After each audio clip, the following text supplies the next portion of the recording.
আমরা আজকে শুরু করব আমাদের লেকচার এবং এইখানে মূলত আজকে আমরা যেটা দেখতে চাচ্ছি এই বইটা how to build your career in AI. আমরা মোটামুটি ভাবে আমাদের এআই রিলেটেড যদি ক্যারিয়ার ডেভেলপ করতে চাই, মূলত আমরা কোর্স তো করছি ক্যারিয়ার ডেভেলপমেন্টের জন্যই। তো সেটা ডিপ লার্নিং হোক বা আমরা ডেটা সায়েন্স বা আমি যেদিকেই বলি, এআই এর যে কোনো সাবফিল্ড হতে পারে বা এআই রিলেটেড ক্যারিয়ার কিভাবে ডেভেলপ করা যেতে পারে, তার একটা গাইডলাইন এখানে দেওয়া আছে, খুব সিম্পল ওয়েতে বলা। তো আমরা এই পর্যন্ত যে জিনিসগুলো দেখেছি সেটা হচ্ছে এআই কি, এআই এর বেসিক কনসেপ্ট কি, এবং প্রজেক্ট ম্যানেজমেন্টের বেসিক জিনিসপত্র এবং প্রিডিক্টিভ অ্যাপ্রোচ, আইটারেটিভ অ্যাপ্রোচ, এবং স্পেশালি সফটওয়্যার প্রজেক্টের ক্ষেত্রে আমরা কিভাবে আসলে কত ইফেক্টিভলি প্রজেক্ট ম্যানেজ করতে পারি, ডাইনামিক্যালি ম্যানেজ করতে পারি, অ্যাডাপটিভ ওয়েতে ম্যানেজ করতে পারি, অ্যাজিলিটি টেকনিক গুলা ইউজ করে ম্যানেজ করতে পারি, সেই বিষয়গুলোই বলা ছিল। এখন এইখানে আমাদের যেটা টপিক আলোচনা করা আছে যে আমরা আমাদের ক্যারিয়ারে এআই এর ইফেক্টটাকে কিভাবে নিয়ে আসবো। আমরা যে যেখানেই কাজ করি না কেন, সেই কাজটাকে এআই এর আদলে কিভাবে আমরা নিয়ে আসতে পারি, বা আমরা যদি কেউ এমএল ইঞ্জিনিয়ার হিসেবে কাজ করতে চাই, তার ক্যারিয়ারটা কিভাবে ডেভেলপ করতে পারি। তো সেই ক্যারিয়ারের ডেভেলপমেন্টে যে গাইডলাইন এখানে দেওয়া আছে। তা আমরা যেহেতু এই মডিউলটা একেবারে কোর্সের শুরুতে, আমরা শুরুতে এটা বলছি এই কারণে যে আসলে দেখেন যে আমরা যে কোর্সটা পড়বো, এই কোর্স একটা লং কোর্স। এই কোর্সটা আসলে কি উদ্দেশ্যে করা, এই গোলটা আসলে ঠিক করা দরকার। আদারওয়াইজ কিন্তু কি কারণে কি হচ্ছে, কোন টপিকে কি হচ্ছে, কেনই আপনি শিখবেন, এই বিষয়গুলো আসলে ক্লিয়ার থাকে না।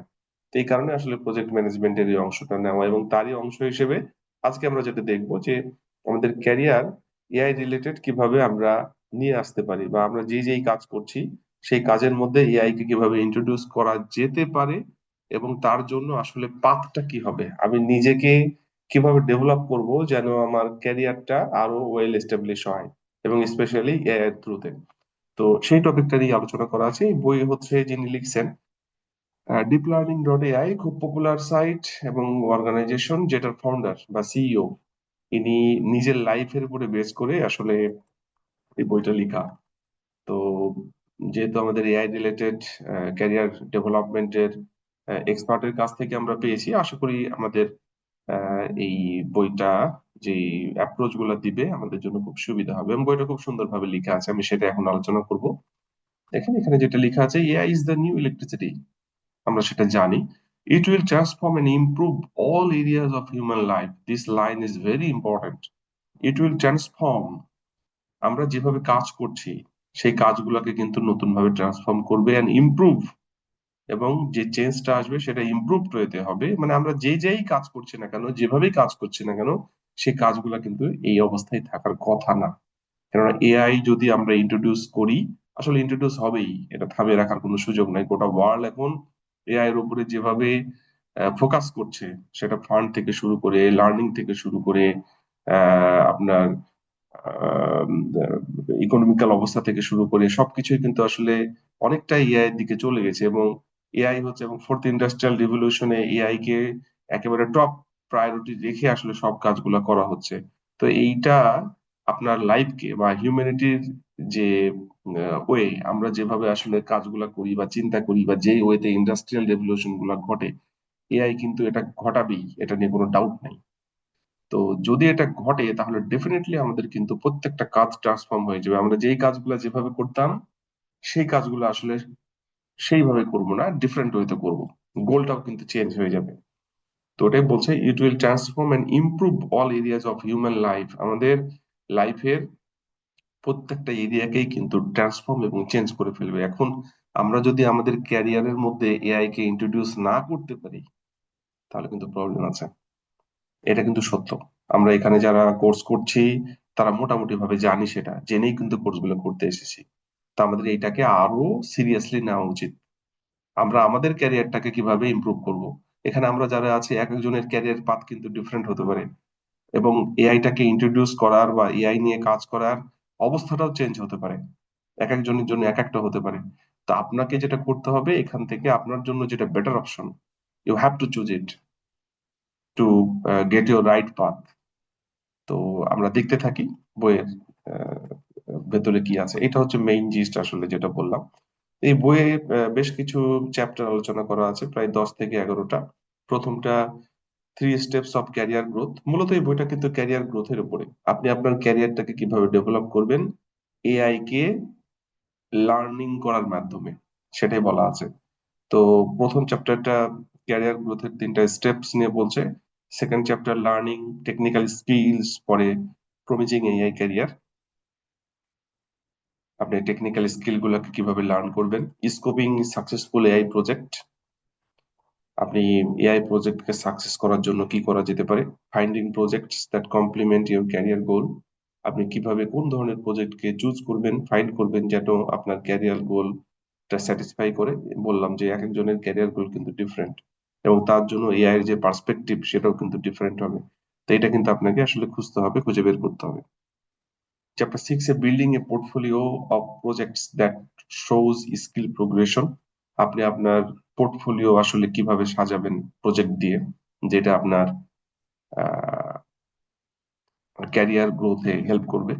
Chapter 7 a simple framework to start your AI job search, আপনি যখন এআই এর জন্য কাজ করতে যাবেন বা জব সার্চ করতে যাবেন বা বিজনেসের দিকে যাবেন, তখন কি করা হতে পারে, ফ্রেমওয়ার্কটা কেমন হতে পারে, সেটা নিয়ে বলছে। চ্যাপ্টার 8 এ using informational interview to find right job, job পাওয়ার জন্য আসলে জব সার্চ প্রথমে না করে ইনফরমেশনাল ইন্টারভিউ নেওয়া যেতে পারে, সেটা কি জিনিস আমরা পরে বলছি। চ্যাপ্টার 9 এ finding the right AI job for you, আপনি আপনার জন্য যেটা রাইট জব সেটা আপনি চুজ করবেন। Chapter 10 keys to building a career in AI, AI কে আসলে আপনার ক্যারিয়ার ইন্ট্রোডিউস করার জন্য আসলে কি কি কাজ করা যেতে পারে, তার কি এলিমেন্ট গুলো দেওয়া আছে। আর চ্যাপ্টার 11 এ ওভারকামিং ইম্পোস্টার সিনড্রোম, সাধারণত আমরা এআই কাজ করার সময় যে জিনিসটাই ভুগি, আমরা কি শিখছি সেটাকে আমাদের লাইফে আদৌ কাজে লাগবে কি লাগবে না, এটা একটা কোন প্রবলেম আমাদের মধ্যে অনেকেরই থাকে। তো আমরা যেটা শিখছি সেটা আমাদের পাথ ঠিক আছে কিনা, সেটা যদি ঠিক থাকে তাহলে যেন আমরা কনফিডেন্স সহকারে সেটাকে শিখতে পারি, সেই বিষয়গুলো নিয়ে আলোচনা করা আছে। এই হচ্ছে টোটাল 11টা চ্যাপ্টার। তো এই বিষয়গুলো আসলে আমাদের সামনে এই বইতে আলোচনা করা আছে, আমি একটা করে আপনাদের সাথে বলতে থাকি। তো প্রথমেই যেটা বলা হচ্ছে, coding AI is the new literacy. এখানে টপিকে যদি আপনি একটু দেখেন, দেখবেন যে নিউ লিটারেসি মানে আমরা যদি আসলে সাক্ষরতা কাকে বলি, আমরা যারা পড়ালেখা জানি, যারা রিড রাইট করতে পারি, তারা মোটামুটি ভাবে আমরা বলি যে আমাদের সাক্ষরতা জ্ঞানটা আছে। তো সাধারণত দেখেন যে আমরা যখন বাংলা ইংলিশ মোটামুটি ভাবে পড়তে পারি, বুঝতে পারি, লোকজনের সাথে কথা বলতে পারি, তাহলে আমরা বুঝি যে না, উনি মোটামুটি জানেন কিভাবে আসলে কথা বলতে হয়, কিভাবে কাজ করতে হয়, সেটা মোটামুটি জানেন। কিন্তু এইটা কিন্তু একসময় ছিল না। একসময় কিন্তু আপনি যদি দেখেন আমাদের কান্ট্রিতেই আমাদের যে সাক্ষরতার যে পার্সেন্টেজ সেটা কিন্তু অনেক কম ছিল। এখন কিন্তু এটা অনেক বেড়েছে, অনেক। তো একসময় ছিল না, ধরেন একসময় ছিল 30%, সেটা এখন বেড়ে হয়েছে 90%। তো তো যখন 30% ছিল বা তার আগেও চিন্তা করেন যখন 10% ছিল, তখন কিছু লোক জানতো। তখন হয়তো সোসাইটির সবাই 100% লোক চিন্তা করে নাই যে এইটা কোনো সময় 90%-এ যাবে, কিন্তু লোকজন মনে করেছে দরকার, এখন কিন্তু চলে এসেছে। এটা কিন্তু খুব বেশি দিন এই গ্রোথটা আগে হয় নাই, খুব দ্রুতই হয়েছে। এআই যেভাবে আমাদের লাইফে যেভাবে প্রভাব ফেলছে, এবং আলটিমেটলি ফেলবেই, ফেলতে বাধ্য। আপনি যদি রিসেন্টলি 4-5 বছরের আপনি যদি অ্যাপস গুলা ইউজ করার স্টোরি দেখেন বা আপনাদের কাজের গতিগুলা দেখেন, আপনি দেখবেন যে আসলে অটোমেশন ফুললি আমাদের মধ্যে চলে এসেছে, প্রায় 80% এর দিকে বা 70 থেকে 80%-এর দিকে চলে এসেছে। তো অটোমেশন যখনই এসেছে আমাদের কিন্তু এআই ইন্ট্রোডিউস করা শুরু হয়েছে।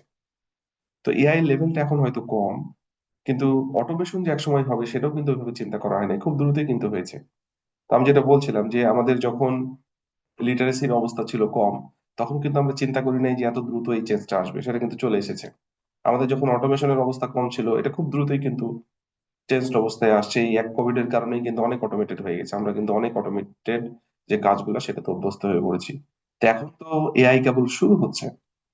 তো সামনের যে সময়গুলো আসছে, এআই কোডিং করাই একটা লিটারেসির পার্ট হতে পারে। এমনও সময় হতে পারে যে হচ্ছে লোকজন যখন একজন ধরলাম একটা বিজনেসম্যান, উনি উনার কাস্টমার এখন যেই পরিমাণ আছে, ধরলাম একজন বিজনেসম্যান, উনি হচ্ছে একটা গ্রোসারি শপ দিয়ে রেখেছেন, খুব বড় সড়ো না, ছোটখাটো।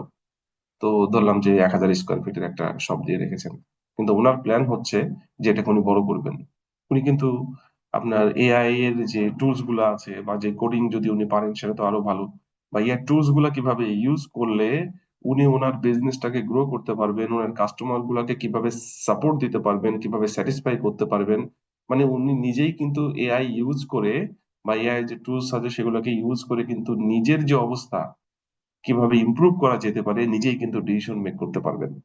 ওটাকেই বলা হচ্ছে এআই লিটারেসি। এখনো কিন্তু কোডিং ছাড়াও কিন্তু এআই টুলস ইউজ করা যায়, কিন্তু এআই লিটারেসিটা ভালো থাকলে এবং সেই টুলস গুলা ইউজ করা শিখতে পারলে আমাদের মোটামুটি ভাবে কিন্তু ডিসিশন মেক করা, হয়তো খুব ক্রিটিক্যাল ডিসিশন ম্যানেজ করা যাবে না, কিন্তু বেসিক থেকে মিডিয়াম লেভেল পর্যন্ত ডিসিশন কিন্তু প্রত্যেকটা পার্সন তার জব লেভেলে এবং তার বিজনেস লেভেলে সেটাকে মেনটেন করার অ্যাবিলিটি থাকবে। তো এই অবস্থাটা কিন্তু সামনে আসতে চলেছে। তা আমাদের যে যে অবস্থাতেই আমরা আছি না কেন, আমাদের কিন্তু এই যে কোডিং এআই, এটা কিন্তু নতুন লিটারেসির দিকে যাবে। তা আমাদের এই কোড করাটা শিখতে হবে, এবং কোড যে খুব জটিল কিছু তা কিন্তু না। আমাদের যেমন ল্যাঙ্গুয়েজ শেখা, পড়া লেখা, এইটা কি খুব কঠিন কিছু? যখন আমরা শিখেছি তখন হয়তো খুব কঠিন লেগেছে ছোটবেলায়, কিন্তু এখন কিন্তু আমাদের কাছে ইজি।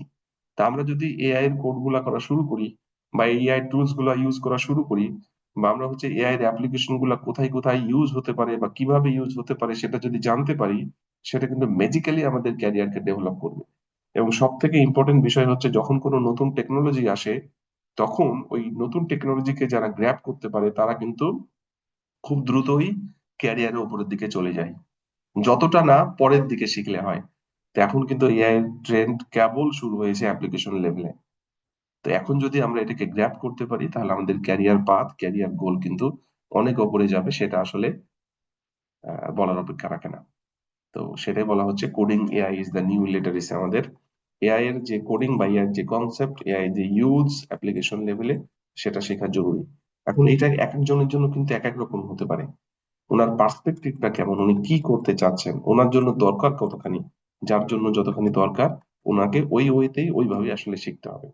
তো এই বইটা মূলত সেভাবেই তৈরি করা যে আমরা যদি আমাদের ক্যারিয়ারে যদি একজন জব খোঁজেন, জব সার্চ করেন, বা একজন জব করছেন, বা একজন বিজনেসম্যান, বা একজন বিজনেস ম্যানেজার, বা একজন এমএল ইঞ্জিনিয়ার, প্রত্যেকের পার্সপেক্টিভ কিন্তু ডিফারেন্ট। এখানে বলা হচ্ছে না যে আপনি সব জব ছেড়ে দিয়ে আপনি হচ্ছে মেশিন লার্নিং ইঞ্জিনিয়ার হয়ে যান। এখানে যেটা বলা হচ্ছে বা যেটা সাজেস্ট করা হয় বা আমিও যেটা করি সেটা হচ্ছে আপনি যেই কাজটা করছেন সেই কাজটার মধ্যেই এআই টুলস গুলাকে ইন্টিগ্রেট করে আপনি আপনার কাজের প্রোডাক্টিভিটি কত বাড়াইতে পারেন, আপনাকে সেটা ট্রাই করতে হবে। কেউ যদি এমএল ইঞ্জিনিয়ার হন তাহলে এমএল ইঞ্জিনিয়ারের জন্য যা যা করা দরকার, কোন কোন এআই টুলস গুলা করা দরকার, কোন ম্যাথামেটিক্স শেখা দরকার, সেই বিষয়গুলোর দিকে মনোনিবেশ করতে হবে। আপনি যদি বিজনেসম্যান হন তাহলে আপনি কোন ধরনের বিজনেস করছেন, তার জন্য কোন জায়গাগুলোকে হিট করা দরকার, তার অ্যাপ্লিকেশন এরিয়া গুলো কি, কোন ধরনের টুলস আপনার লাগবে সেটা আপনাকে ফোকাস করতে হবে। তো এই প্রত্যেকটা জায়গার জন্য আপনার কিন্তু নিজের মতো করে আসলে আপনাকে ডেভেলপ করে নিতে হবে, এবং সেই জন্য কিন্তু কনফিডেন্সও বিল্ড আপ করা দরকার। তো এইখানে আলোচনা করা আছে, আমার মনে হয় আমরা একটু দেখি চ্যাপ্টার গুলা, সুবিধা হবে। তবে এই বইটা হচ্ছে একজন পার্সনের লেখা এবং উনি ওনার লাইফের যে এক্সপিরিয়েন্স সেই এক্সপিরিয়েন্স গুলো কিছুটা শেয়ার করেছেন।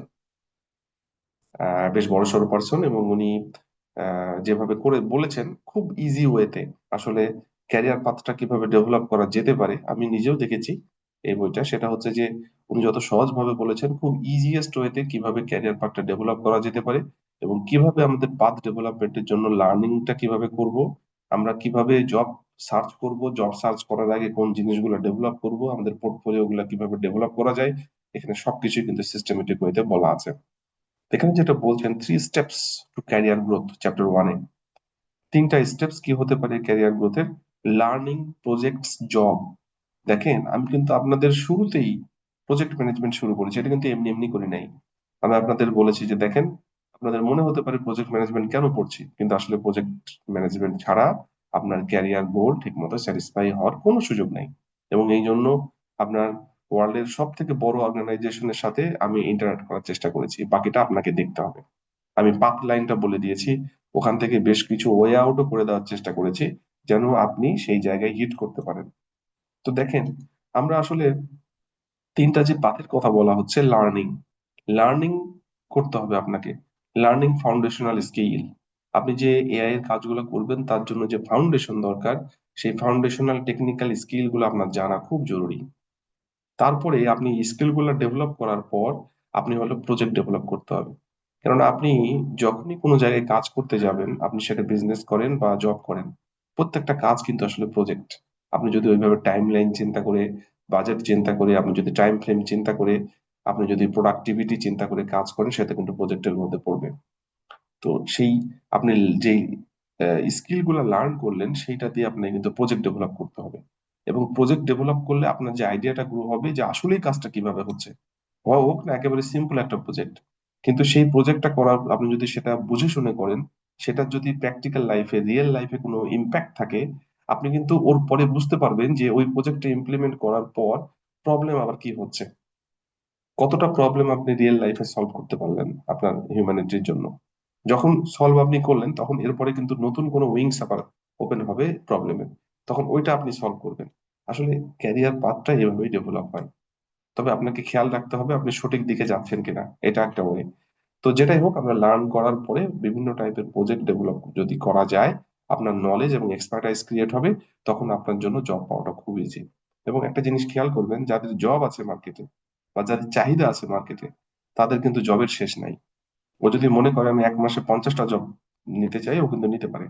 আর যার জব নাই তার কিন্তু আসলে তাকে কেউ ডাকে না। এর মেইন কারণটা কি? শুধু কি স্কিল? নো। আমি এমন পার্সনকেও দেখেছি প্রচুর স্কিল সমৃদ্ধ, কিন্তু রিয়েল লাইফে ইমপ্লিমেন্ট করবে কি করে তার এক্সপিরিয়েন্স নাই, তার এক্সপার্টাইজ নাই। তো প্রজেক্ট গুলো কিন্তু আমাদেরকে রিয়েল লাইফে কিভাবে আমাদের স্কিল গুলাকে ইমপ্লিমেন্ট করতে হবে সেটা কিন্তু শেখায়। তো আমরা শুধু শিখলে হবে না, শেখার সাথে সাথে কিন্তু প্রজেক্ট করতে হবে আমাদের। এই কোর্সে কিন্তু যতটা পারা যায় আমি চেষ্টা করেছি প্রজেক্টের সাথে ইন্টারাক্ট করানো। আপনারা টাইম টু টাইম দেখতে পাবেন, এবং সেই কারণে কিন্তু প্রজেক্ট ম্যানেজমেন্ট দেখানো। তো এই লার্নিং করার পরে এই লার্নের যে পার্ট গুলা, সেগুলা কিন্তু আমরা হচ্ছে প্রজেক্টে ইমপ্লিমেন্ট করার চেষ্টা করব। এবং আমাদের প্রজেক্ট যত ভালো হবে, তত কিন্তু আমরা তত ভালো জব পাওয়ার দিকে এগিয়ে যাব। এটাই বলা হচ্ছে লার্ন করব, প্রজেক্ট ডেভেলপ করব এবং জবের দিকে আমরা ফোকাস করব। তো আমরা আসতে থাকি, পুরো বইটা আসলে এই থিমের উপরেই করা, এবং এটাই রিয়েল থিম আসলে। এখানে যেটা বলছে দেখেন, this phase apply in a wide range of professions, but AI involves unique elements. For example, এখানে হচ্ছে এই যে learning foundational skill is a career long progress. এখানে যখন আমরা এআই এর কাজগুলো করব, এআই কিন্তু খুব চ্যালেঞ্জিং এবং চেঞ্জিং একটা ফিল্ড, প্রতিনিয়ত চেঞ্জ হয়। এবং কিছুদিন আগেই আপনার ট্র্যাডিশনাল অ্যালগোরিদম গুলা খুবই ভালোভাবে ডমিনেট করছিল, কিন্তু এখন ডিপ লার্নিং এর দিকে আবার ফোকাস বেশি হচ্ছে। কিন্তু তার মানে এই না যে আপনি ট্র্যাডিশনাল পুরা বাদ দিয়ে ডিপ লার্নিং এর দিকে মুভ করবেন। আপনি করতে পারেন, কিন্তু ট্র্যাডিশনাল আইডিয়া গুলো আপনার থাকা দরকার। না থাকলে আপনি ডিপ লার্নিং এর অ্যাডভান্টেজ গুলো বুঝতে পারবেন না। বা আপনার কোনো জায়গায় হয়তো ছোট্ট একটা কাজ দরকার, যেটার জন্য ট্র্যাডিশনাল অ্যালগোরিদম ভালো পারফর্ম করতে পারে, সেটার জন্য হয়তো ডিপ লার্নিং এর দরকার নাই। তো বিষয়গুলো হচ্ছে যে আপনার এই ক্যারিয়ার পাথটাকে ডেভেলপ করার জন্য লাইফ লং লার্নিং এর দিকে আপনাকে যেতে হবে। আপনার বিভিন্ন প্রবলেম আসতে পারে, এবং যেহেতু আমি বলছি যে এটা খুবই চ্যালেঞ্জিং একটা ফিল্ড এবং খুবই চেঞ্জিং একটা ফিল্ড, প্রতিনিয়ত চেঞ্জ হচ্ছে, আপনাকে কিন্তু এই চেঞ্জটার সাথে গ্র্যাব করতে হবে। এবং প্রতিনিয়ত আপনাকে কিন্তু সামনের দিকে এগিয়ে যাওয়ার জন্য নতুন নতুন জিনিসপত্র শিখতে হবে। তো এইটা যেন আপনার লার্নিং এর মধ্যে থাকে।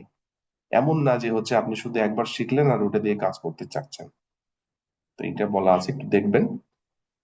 Working on projects often mean collaborating with stakeholder who lack expertise in AI। যেটা বলা হচ্ছে নতুন নতুন প্রজেক্ট করা, কেননা নতুন প্রজেক্ট করলে আপনি রিয়েল লাইফের সাথে ইন্টারঅ্যাক্ট করবেন এবং বিভিন্ন স্টেক হোল্ডারদের সাথে আপনার কাজ করার সুযোগ ঘটবে।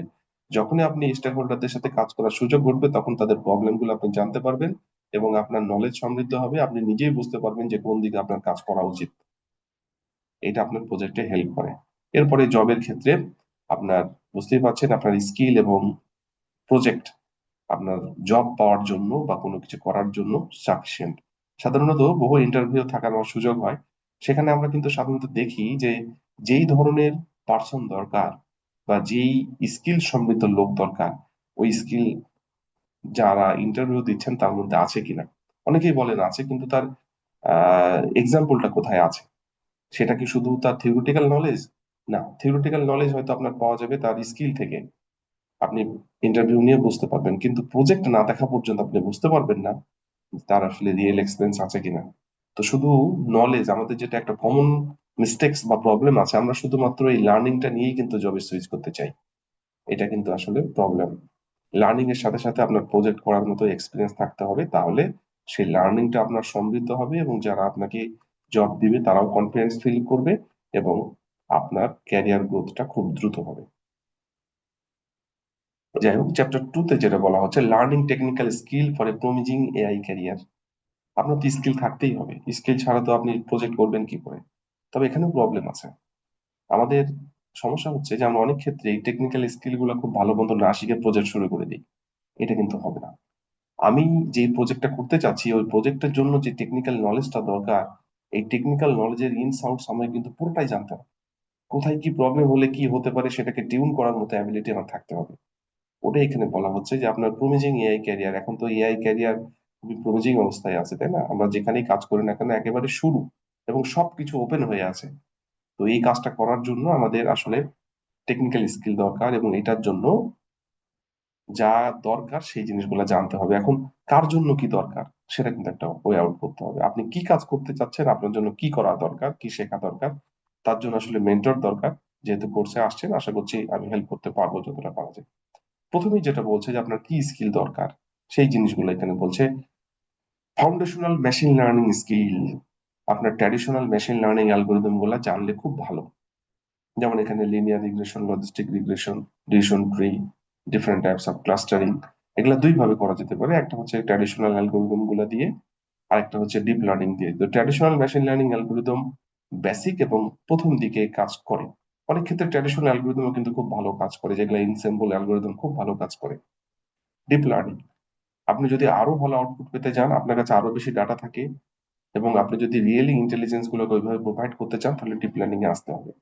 যেমন আপনি যদি দেখেন যে এখনকার যত অ্যাপ্লিকেশন সব কিন্তু ডিপ লার্নিং এর উপরে হচ্ছে, কারণ ডিপ লার্নিং মূলত নিউরাল নেটওয়ার্ককে ফোকাস করে কাজ করে, এবং নিউরাল নেটওয়ার্ক মানে হচ্ছে হিউম্যানের ইন্টেলিজেন্স কে মেশিনের মধ্যে ইনকর্পোরেট করা। ট্র্যাডিশনাল অ্যালগোরিদম কিন্তু সেই কাজটা করে না। ট্র্যাডিশনাল অ্যালগোরিদম এক একটা অ্যালগোরিদমের আইডিয়া ডিফারেন্ট, ধরন ডিফারেন্ট, এক এক ওয়েতে কাজ করে। তো ট্র্যাডিশনাল অ্যালগোরিদম গুলো আবার জানা দরকার। না জানলে আপনি ডিপ লার্নিং এর সুবিধা অসুবিধা বুঝতে পারবেন না। আসলে আপনার প্রজেক্টের ধরন অনুসারে কখন কোনটা দরকার সেটা আপনাকে কিন্তু চুজ করতে হবে। যেটা দরকার সেটা আপনি করবেন। তো এখানে যেটা বলছে যে মেশিন লার্নিং এর স্কিল থাকা দরকার, ডিপ লার্নিং এর নলেজ থাকা দরকার, মানে implementational knowledge, math relevant to machine learning. এইটা খুব কনফিউজিং একটা বিষয়, যে আসলে এটা কিন্তু কমন কোশ্চেন, যে মেশিন লার্নিং ডিপ লার্নিং শেখার জন্য আমাকে কি ম্যাথ জানতে হবে, বা জানলেও সেটা লেভেল কতখানি। তো দেখেন, এখন এই যে এরিয়া মেশিন লার্নিং বা ডিপ লার্নিং, এইটার জন্য যেই ম্যাথ গুলা জানা দরকার, আমি একটু একবারে স্পেসিফিক বলে দিই যে কতখানি জানতে হবে সেটা আগে জানি, আর জানলেও কি পরিমাণ জানতে হবে। যারা হচ্ছে এমএল ইঞ্জিনিয়ার হতে চান, মেশিন লার্নিং ইঞ্জিনিয়ার, তাদের কিন্তু মডেল সম্পর্কে খুব ভালো আইডিয়া লাগবে, কারণ ওনারা মডেল ডেভেলপ করবেন লোকজনকে সাপোর্ট দেওয়ার জন্য, এবং একেবারে মডেলের ইনস আউট সব জানতে হবে। তো এই জন্য ওনাদের প্রত্যেকটা অ্যালগোরিদমের ভেতরে কি হচ্ছে না হচ্ছে, কি হলে কি হতো, একেবারে ডিটেলস জানা দরকার, এবং অ্যালগোরিদমের যদি সম্ভব হয় ইমপ্লিমেন্টেশনটাও জানা উচিত, কারণ ওনারা নিজেরাই এমএল ইঞ্জিনিয়ার হিসেবে কাজ করবে। আর যারা হচ্ছে ধরেন যে তার কাজে এআইটাকে ইউজ করতে চায়, হয়তো নিজের কাজে বা কোম্পানির কাজে, নট এমএল ইঞ্জিনিয়ার, সেটা বিজনেস হোক জবের ক্ষেত্রে হোক, তাদের জন্য টুলস জানলেই চলে, অথবা কোড জানলেও মোটামুটি প্যারামিটার গুলা চেঞ্জ করলে কি হতে পারে সেটা জানলেই চলবে। এইটা কিন্তু মাথায় রাখতে হবে। আপনাদের এখানে বিভিন্ন ফিল্ডের লোকজন আছেন, এক একজনের পার্সপেক্টিভ আলাদা। যারা সিএস এর গ্রাজুয়েট তারা হয়তো এই টপিকে থিস করছেন, তাদের উদ্দেশ্য হচ্ছে আমি এমএল ইঞ্জিনিয়ার হবো। তাদের কিন্তু প্রত্যেকটা কোডের জিনিসপত্র এবং প্রত্যেকটা অ্যালগোরিদমের স্টেপস, কিভাবে কি হচ্ছে, কেন হচ্ছে, প্রত্যেকটা অ্যালগোরিদমের কম্পারেটিভ অ্যাডভান্টেজ, ডিসঅ্যাডভান্টেজ, লিমিটেশন, এগুলো সব জানা দরকার। কিন্তু যারা হচ্ছে জবের জন্য ইউজ করতে চান, হয়তো একজন কেউ ফার্মাসিউটিক্যাল কোম্পানিতে জব করে, উনি হচ্ছে সামনে কোন ধরনের কাস্টমারদের কোন ধরনের মেডিসিনের চাহিদা বেশি হতে পারে তার একটা প্রেডিকশন করতে চাচ্ছেন, উনার জন্য একেবারে ডিটেলস অ্যালগোরিদমিক স্টেপস এর দরকার নাই। হলে ভালো, সেটা নিয়ে কোনো ডাউট নাই, জেনারেলি দরকার নাই। উনি হচ্ছে টুলস ইউজ করেই কিন্তু রেজাল্ট নিয়ে আসতে পারেন। একজন বিজনেস পারসন, উনি চাচ্ছেন যে সামনে ওনার প্রোডাক্টিভিটি বাড়াইতে, তো এইটার জন্য একেবারে টুলস মোটামুটি জানলেই চলবে, কিন্তু একেবারে অ্যালগোরিদমের একেবারে আহ, ভেতরে জানতে হবে এটা না হলেও চলে। অন্তত প্যারামিটার গুলো, কোন প্যারামিটার টিউন করলে কি হতে পারে সেটা জানলেও চলবে। তা আমরা এই কোর্সে কি করাই? আমরা এই কোর্সে কিন্তু সবগুলাকে কভার করার চেষ্টা করি, যেহেতু ভ্যারাইটিজ অফ পার্সন এখানে আছেন। ওই জন্য আমাদের আসলে কিছু করার থাকে না, যেটা আসলে খুব চ্যালেঞ্জিং। কোনো যদি একটা স্পেসিফিক ফিল্ডের লোকজন থাকতেন, একই নলেজের লোকজন থাকতেন, তাহলে কিন্তু আমরা মোটামুটি ভাবে খুব সহজেই ইউজ করতে পারতাম, কিন্তু সেটা কিন্তু আমাদের এখানে নাই। তো এটা কিন্তু আমাদের জন্য একটা মুশকিলের বিষয়। তারপরে আমরা চেষ্টা করি যতটা পারা যায় সবাইকে সাপোর্ট দেওয়ার জন্য। আমরা অ্যালগোরিদমিক স্টেপসও দেখবো, আবার কিভাবে ইমপ্লিমেন্ট করতে হয় সে কোড গুলোও দেখবো। এবং আপনি যদি খুব সহজে ইউজ করতে চান, তাহলে তার ফ্রেমওয়ার্কও আমরা হচ্ছে কোডিং এর মধ্যে নিয়ে এসে দিব, যেন আপনি খুব সহজে ইউজ করতে চান পারেন। এখন কথা হচ্ছে যে আপনি যদি ম্যাথ জানতে চান একবারে ডিপ লেভেলে, তাহলে কি কি লাগবে? লিনিয়ার অ্যালজেব্রা লাগবে। লিনিয়ার অ্যালজেব্রার মধ্যে মূলত লাগবে ভেক্টর এবং ম্যাট্রিক্স কিভাবে কাজ করে, এটা জরুরি, ফার্স্ট। সেকেন্ড হচ্ছে আপনি ক্যালকুলাস সম্পর্কে একটু ধারণা থাকলে ভালো হয় কিছুটা। থার্ড হচ্ছে আপনি স্ট্যাটিস্টিক্স জানবেন, এনাফ। এরপরে আপনি মেশিন লার্নিং এর অ্যালগোরিদম গুলা বা ডিপ লার্নিং এর অ্যালগোরিদম জানবেন। এই তিনটা জিনিস যদি আপনি ভালো করে বুঝে জানেন, এমন না যে আপনি শুধু ইকুয়েশন জানেন আর ওটাকে অ্যাপ্লাই করছেন। আমরা কিন্তু ম্যাক্সিমাম এটা দেখে আসছি আমাদের পড়াশোনার ক্ষেত্রে, এইটা না।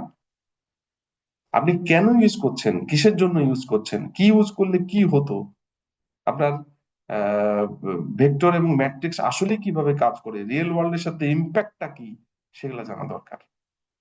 স্ট্যাটিস্টিক্স এর যেই টেকনিক গুলো আমরা জানি সেগুলো রিয়েলি ইমপ্লিমেন্ট করলে কি হতে পারে সেগুলো জানা দরকার। মানে যা জানতে হবে একেবারে রুট থেকে রিয়েল লাইফের সাথে রিলেট করে জানতে হবে এই ম্যাথ, তাহলে এটা আমাদের জন্য খুব ভালো কাজ করবে। এই জিনিসগুলো এখানে বলা আছে। সফটওয়্যার ডেভেলপমেন্ট, সফটওয়্যার ডেভেলপমেন্টের কিছু আইডিয়া থাকা জরুরি। যেমন আমরা যে টুলস গুলো ইউজ করব, আমরা পাইটর্চ ইউজ করতে পারি, আমরা পাইথনের বিভিন্ন লাইব্রেরি আছে সেগুলোকে টেনসরফ্লো ইউজ করতে পারি, আমরা এসকে লার্ন ইউজ করতে পারি। এগুলো মূলত ডিপ লার্নিং এর। আর আমরা হচ্ছে টেনসরফ্লো ডিপ লার্নিং এর, এসকে লার্ন এটা হচ্ছে মেশিন লার্নিং এর, পাইটর্চ ডিপ লার্নিং এর। এই বিভিন্ন লাইব্রেরি আছে, আমরা সেগুলোকে ইউজ করবো। আমরা এটা টাইম টু টাইম জেনে যাব। তো আমাদের পাইথন বা আর, এই দুইটা ল্যাঙ্গুয়েজ জানা খুব জরুরি। এবং এই রিলেটেড আমরা যে কাজগুলো করব আমাদের ট্র্যাডিশনাল অ্যালগোরিদমের জন্য, যেমন স্কেলার আমরা খুব পপুলার একটা লাইব্রেরি, সেটা ইউজ করতে পারি। আমাদের ডিপ লার্নিং এর জন্য টেনসর ফ্লো, তবে টেনসর ফ্লোটা অনেকের জন্য একটু কঠিন হয়ে যায়, আমরা সেই কারণে কেরাস ইউজ করতে পারি। কেরাস ইউজ করলে আমাদের জন্য সেটা অনেক ক্ষেত্রেই আহ, খুব সহজ হয়ে যাবে, হয়তো কাজগুলা অনেক ক্ষেত্রে আমরা সহজেই ইমপ্লিমেন্ট করতে পারবো।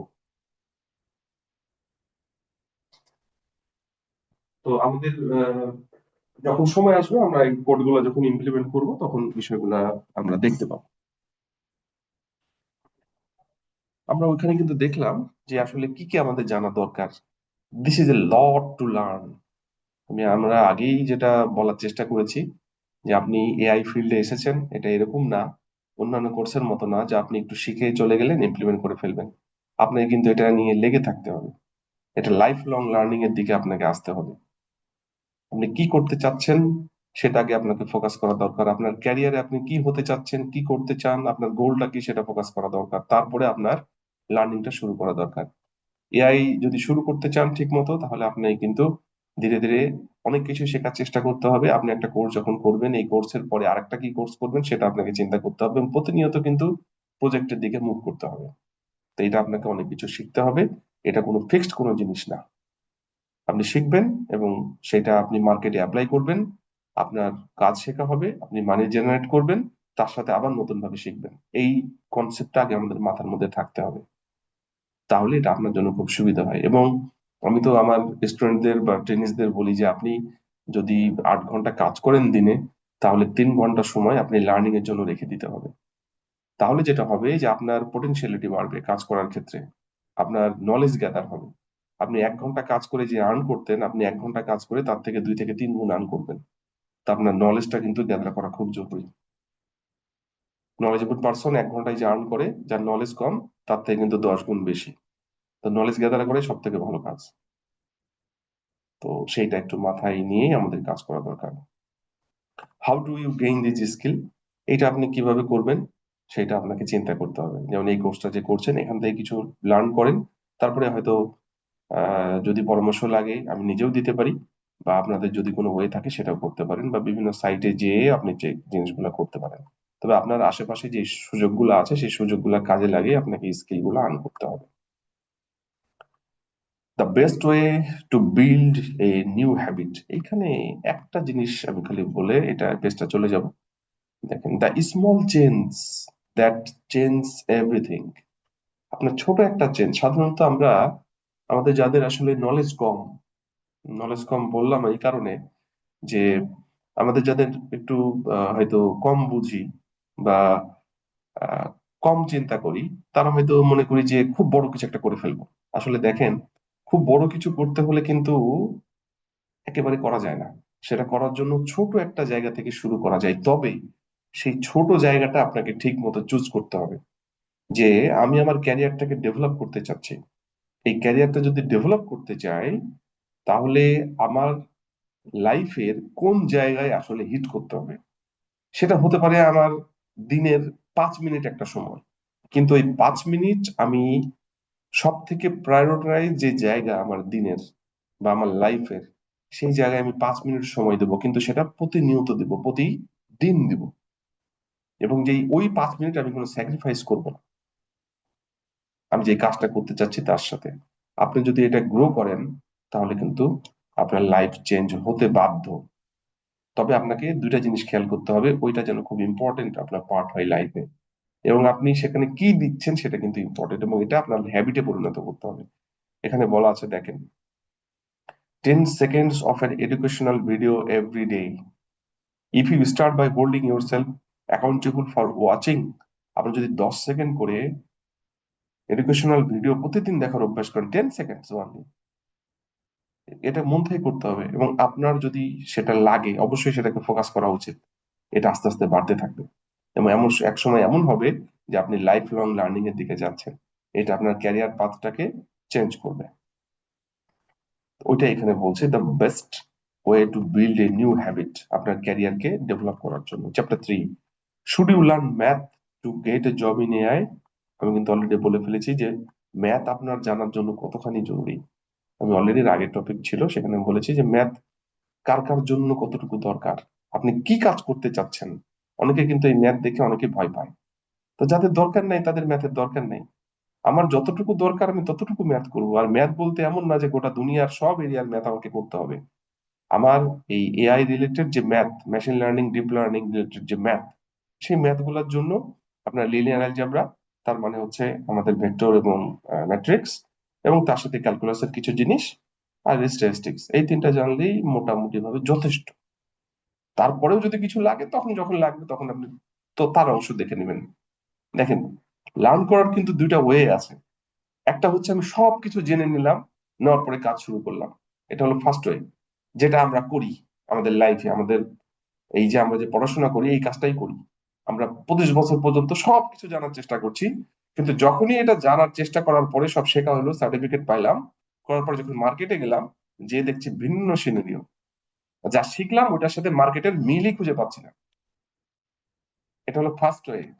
সেকেন্ড ওয়ে হচ্ছে সম্পূর্ণ বিপরীত। আপনি প্রথমেই মার্কেটে দেখবেন যে কি কাজ হচ্ছে, তার মতো করে যেটা দরকার আপনি শিখবেন। মানে শিখতে থাকবেন, কাজ করতে থাকবেন, শিখতে থাকবেন, কাজ করতে থাকবেন। এটা হলো বেস্ট ওয়ে। কিন্তু এই অ্যাপ্রোচটা আমরা অ্যাপ্লাই খুব কম করি। কিন্তু যারা তাদের প্রফেশনাল লাইফে অনেক ভালো করেছে, তারা সেকেন্ড ওয়েটা অ্যাপ্রোচ অ্যাপ্লাই করে। এবং আমাদের এআই তে আসলে এছাড়া কোনো বুদ্ধি নেই। মানে এটাও অ্যাডাপটিভ অ্যাপ্রোচ। আসলে প্রথমটা ছিল প্রিডিক্টিভ, এইটা হচ্ছে অ্যাডাপটিভ, যদি আপনি এভাবে কম্পেয়ার করেন। তা আপনার এখানে সেকেন্ড যে অ্যাপ্রোচটা বললাম, আপনি মার্কেটে কি লাগবে তার উপরে বেচ করে পড়াশোনা করছেন এবং কাজ করছেন, আপনার সময় কিন্তু নষ্ট হবে না। আপনার যেটা দরকার আপনি সেটাই শিখছেন। আর আগের যে অ্যাপ্রোচটা ছিল, আপনি সবকিছু শিখছেন, এতে দেখা যায় আপনার 10% কাজে লাগছে, 90% ফেলে দিতে হচ্ছে। এই যে সময়টা নষ্ট হলো আপনার লাইফের, যে সব থেকে শেখার যে সময়গুলা সেটা যে নষ্ট হলো, সেটা তাই এবার আসলে কে নিবে? খুব মুশকিল বলা। তো সেকেন্ড অ্যাপ্রোচটা আসলে করা দরকার, প্রজেক্ট শুরু করা দরকার। প্রথমে কিছু বেসিক নলেজ নিয়ে, টেকনিক্যাল স্কিল তবে যতটুকু নিতে হবে খুব ভালোভাবে নিয়ে একটা প্রজেক্ট শুরু করতে হবে। আপনি আস্তে আস্তে কিন্তু গ্রো আপ হবেন। প্রজেক্ট করতে হবে, শিখতে হবে, প্রজেক্ট করতে হবে, শিখতে হবে, এইভাবে কাজগুলো করা দরকার। তো যাই হোক, এখানে ম্যাথের যে বিষয়গুলো অলরেডি বলেছি, যে যার জন্য যতটুকু দরকার ওনার ততটুকু আসলে করতে হবে। Chapter 4, scoping successful AI project. আপনি যদি একটা প্রজেক্টকে সাকসেসফুল করতে চান, এআই প্রজেক্টকে, তাহলে আপনাকে আসলে কি কি বিষয় চিন্তা করতে হবে। দেখেন এখানে কিছু স্টেপস বলছে। আইডেন্টিফাই এ বিজনেস প্রবলেম। আগে কিন্তু প্রবলেম নিয়ে চিন্তা করা দরকার। আপনার মনে হলো আপনি ঘরে বসে, ধরেন যে আপনি প্রথমে একটা এই কোর্সটাই করলেন, করার পরে আপনি হচ্ছে ঘরে বসে একটা প্রজেক্ট চিন্তা করে কাজ শুরু করে দিলেন। No, it is not the idea. আপনাকে একটা প্রবলেম আসলে চিন্তা করতে হবে। Identify business problem, not an AI problem. এআইটাকে কিন্তু আমরা ইন্ট্রোডিউস করব কোথায়? আমি কিন্তু আগেই বলেছি যে এআই আমাদের হিউম্যানের লাইফটাকে চেঞ্জ করতে চলেছে, এই বইয়ের শুরুতেই ছিল। তাহলে যদি চেঞ্জ করতে যাই, তাহলে আমরা আমাদের কাজগুলা যেইভাবে করি সেই কাজগুলা আরো বেটার ওয়েতে কিভাবে করা যেতে পারে থ্রু এআই, সেই জায়গাগুলো আমাদের পিক করতে হবে। এরকম এটা প্রচুর আছে এখন, যেহেতু শুরু হয়েছে। তো আমাদের এই বিজনেস প্রবলেম গুলো ঠিক করতে হবে। বিজনেস, এটা কিন্তু not only simple problem, it is business problem. Business problem মানে হচ্ছে সেখানে কাজ করলে আপনার ভ্যালু গেইন হবে, মানি আর্ন হবে, লোকজন ওখান থেকে বেনিফিটেড হবে। আলটিমেটলি এটা বিজনেস হিসেবে আপনি ইউজ করতে পারবেন। তো আইডেন্টিফাই এ বিজনেস প্রবলেম, আমরা একটা বিজনেস প্রবলেম আইডেন্টিফাই করবেন, এবং এখানে আসলে কাজটা করতে হবে, এটাই শুরু করা দরকার। আপনি যদি প্রবলেমটা আইডেন্টিফাই করতে পারেন ঠিকঠাক মতো, সেটা জরুরি। এটা হলো স্টেপ 1। স্টেপ 2 হচ্ছে ব্রেইন স্টর্ম এআই সলিউশন। আপনার যে প্রবলেমটা আপনি পাইলেন, বিজনেস প্রবলেম পাইলেন, সেই প্রবলেমের অল্টারনেটিভ সলিউশন আপনাকে বের করতে হবে। ব্রেন স্টর্ম মানে হচ্ছে আপনার ওই প্রবলেমের উপরে আরো পড়াশোনা করে আপনার ওই প্রবলেমটার কত ভালো সলিউশন বের করা যেতে পারে, এরকম multiple solutions you have to choose it. এরকম হইতে পারে যে আপনি 3টা সলিউশন বের করলেন, এই 3টা সলিউশনের মধ্যে আপনাকে চুজ করতে হবে। পরে আসছে, সম্ভবত পরে আছে, এটা দেখি একটু।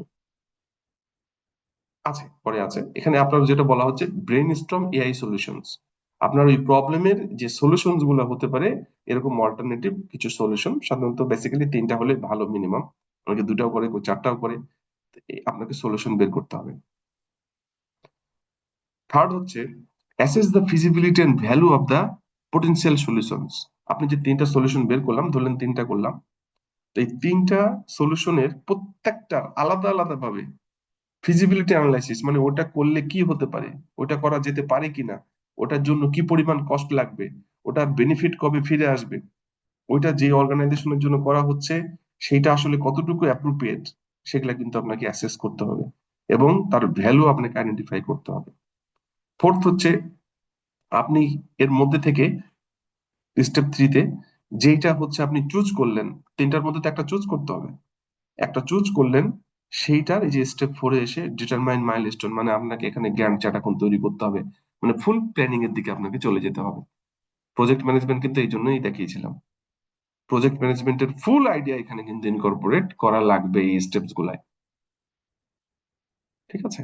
তো এখানে এই যে মাইলস্টোনস মানে হচ্ছে আমাদের গ্যান্ট চার্টে যে মাইলস্টোনস আমাদের, যেইটাকে আমরা 3টা বা 4টা যেটা সিলেক্ট করেছিলাম, ওর মধ্যে যেটা বেস্ট ফিজিবিলিটি অ্যানালাইসিস করে বের করলাম, সেইটার উপরে আমরা আসলে কোনটার পরে কোন স্টেপ পারফর্ম করব, সেগুলো আমাদের জানা দরকার। সেগুলো আমাদেরকে ডিটেলস, মাইলস্টোন, প্ল্যানিং, যত কিছু আছে সব করতে হবে। তারপরে হচ্ছে বাজেট ফর রিসোর্স, মানে আসলে প্ল্যানিং এর কাজগুলো করা, মানে প্রজেক্টে সরাসরি চলে যেতে হবে। এখন প্রজেক্ট ম্যানেজমেন্টের যে আইডিয়া গুলো আছে, এই বইয়ে কিন্তু ডিটেলস প্রজেক্ট ম্যানেজমেন্টের আইডিয়া বলা নাই, জাস্ট কিছুটা ধারণা দেওয়া আছে। তো আমাদের এইখানে অল্টারনেটিভ ওয়ে খুঁজে যেটা বেস্ট সেটা চুজ করে ওইটার উপরে আসলে প্ল্যানিং, এক্সিকিউশন, মনিটরিং, কন্ট্রোলিং, এগুলা সব আপনাকে করতে হবে। প্রজেক্ট ম্যানেজমেন্টের ফুল আইডিয়াটা এখানে লেগে যাবে। এটাই ছিল আসলে এই যে স্কোপিং সাকসেসফুল এআই প্রজেক্টস, আপনি কিভাবে একটা এআই প্রজেক্টকে সাকসেসফুল করতে পারেন। এরপরে chapter 5, finding projects that complement your career goal. আপনাকে সেই ধরনের প্রজেক্ট চুজ করতে হবে যেটা আপনার ক্যারিয়ার গোলকে কমপ্লিমেন্ট করবে, আপনার ক্যারিয়ার গোলকে আরো সামনে নিয়ে যাবে। আপনার যেটা বলছি যে আপনি যে জায়গায় জব করেন, আপনি যদি আপনার জবটাকেই এআই দিয়ে বা এআই টুলস ইউজ করে সেটাকে আরো বেটার অবস্থায় নিয়ে যেতে চান, তাহলে কিন্তু আপনার যে এরিয়া সেই এরিয়ার মধ্যেই প্রজেক্ট গুলো চুজ করা দরকার। তাহলে আপনার সুবিধা, এক নলেজ গ্যাদার হবে, দুই আপনি কিন্তু ওখান থেকে পটেনশিয়ালি বেনিফিটেড হতে পারবেন। সেটাই বলা হচ্ছে finding project that complement your career goal. কি আছে দেখি আমরা। বারবার বলা হচ্ছে it is fine to start small. আমরা সাধারণত অনেক ক্ষেত্রে চিন্তা করি একটা বড় কিছু, বড় কিছু একবারে তৈরি হয় না আসলে। এটা বড় কিছুর মধ্যে ছোট্ট একটা জায়গা থেকে আপনাকে শুরু করতে হবে, যেটা সব থেকে ইম্পর্টেন্ট জায়গা। তা আপনি সেই ছোট জায়গা থেকে শুরু করে আপনি যদি প্রজেক্ট ডেভেলপ করতে পারেন ছোট ছোট, গ্রাজুয়ালি কিন্তু আপনার বড় দিকে নিয়ে যাবে। বলা আছে দেখেন, use early projects to learn and gradually step up to bigger projects as your skill grow. আপনি কিন্তু ছোট ছোট স্কিল দিয়ে যখন ছোট ছোট প্রজেক্ট করবেন, আলটিমেটলি আপনি শিখবেন এবং বড় স্কিল গ্যাদার করবেন, সামনের দিকে আপনাকে নিয়ে যাবে বড় প্রজেক্ট করার জন্য। What if you don't have any project ideas, আপনার যদি প্রজেক্ট আইডিয়া না থাকে তখন আপনি কি করবেন সেটা বলা আছে। জয়েন এক্সিস্টিং প্রজেক্টস, হয়তো আপনার কোথাও কোনো প্রজেক্ট হচ্ছে, সেখানে আপনি জয়েন করতে পারেন, ফ্রি অফ কস্টেই করতে পারেন। Keep reading and talking to people, আপনি পড়াশোনা করতে পারেন, লার্ন করতে পারেন, লোকজনের সাথে কথা বলতে পারেন। Focus on an application area, যেটা বলছিলাম যে আপনি যে জায়গায় কাজ করেন, যে রিলেটেড কাজ করেন, আপনাকে সেই এরিয়াগুলোয় ফোকাস করতে হবে, প্রবলেম অটোমেটিকলি বের হবে। আর এখন তো আমরা নেট থেকে অটোমেটিকলি ওই রিলেটেড কাজের যেই পরিমাণ ডকুমেন্টেশন নেটে অ্যাভেলেবল, এটা তো আসলে লাইফে একজনের লাইফে পড়ে শেষ করা সম্ভব না। তা আমাদের হাতে তো রিসোর্স আছেই।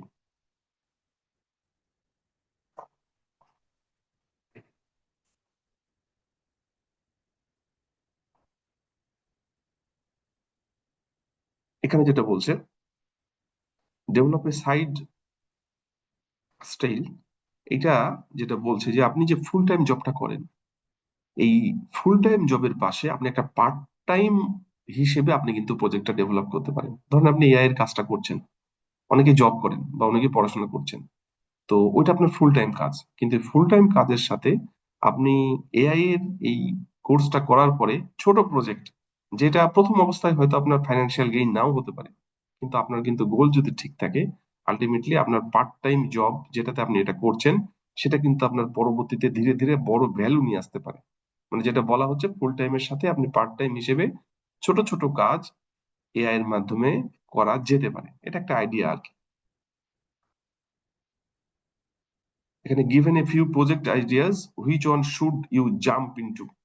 এখানে কুইক চেকলিস্ট কিছু বলা আছে যে আপনি একটা প্রজেক্ট আইডিয়া যেটা করছেন সেটা আসলেই আপনার ক্যারিয়ারকে জাম্প করবে কিনা, সেইটা আপনি এই কোয়েরি গুলা থেকে জেনে নিতে পারেন। Will the project help you grow technically, আপনার যে প্রজেক্টটা আপনি করছেন সেই প্রজেক্টে আপনাকে টেকনিক্যালি কি গ্রো হতে হেল্প করছে কিনা।